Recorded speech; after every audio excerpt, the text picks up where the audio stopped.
masih ilokamane ai pafonua pakalani kau bang henga mana kai lotu ai pasena uma me tokon na ilokama pe pek fai frata bonbon kama da fulu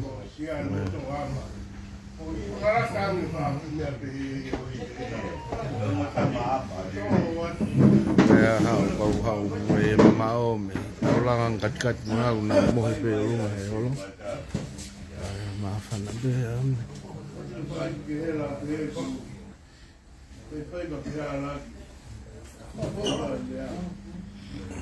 na tuonia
Yo